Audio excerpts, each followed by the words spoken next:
What if coffee made you immortal? One sip, one brew, and suddenly time stops for you. You don't age, you don't get sick, you don't die, you just keep going. Sounds like a dream, right? But let's play it out, all of it. The good, the bad, and the weird. Let's say you wake up one morning, brew your usual cup and take that first glorious sip, only this time something's different. A warmth spreads through your chest but it doesn't fade, your skin tightens, your eyes sharpen, you feel awake in a way you never have. Then it hits you. You're not aging, not today, not ever again. Congratulations, coffee made you immortal. Week 1, the dream. At first, it's perfect. You ditch your skincare routine, you cancel your life insurance, you say goodbye to fear. No more expiration dates. You start writing bucket lists with no deadlines. Climb Everest, easy. Learn Mandarin, why not? Finally finish that book you started 7 years ago, sure, you've got time. You outlive your exes. You quit your job. You start traveling one cafe at a time.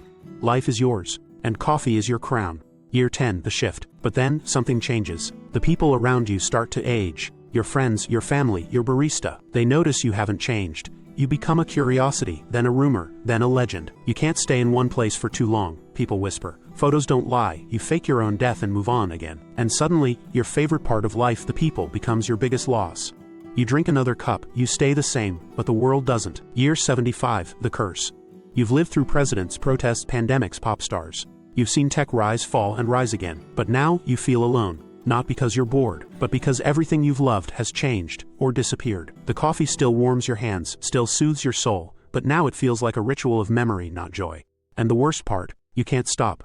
Because that cup you loved was both a gift and a trap. The eternal question. Now ask yourself, what's life without urgency? What's purpose when there's no deadline?